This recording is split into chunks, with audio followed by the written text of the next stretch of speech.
Al Badalona ja li toca guanyar a casa. Els escapulats ho van fer per darrer cop el passat 8 de gener, quan van vèncer el Dénia per 1-0.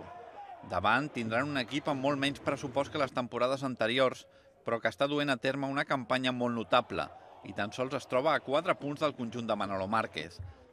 A les files de l'equip barceloní hi podem trobar dos vells coneguts, principalment el davanter Luis Blanco i també l'exporter escapulat Pau Núñez. Pràcticament ells sempre aposten per la mateixa idea, que és un 4-2-3-1, amb un estil futbolístic de combinació, amb una idea molt clara d'atac organitzat, però bueno, que també saben defensar-se amb ordre i ser un equip agressiu, un equip de bona disputa de pilota quan ho tenen de ser.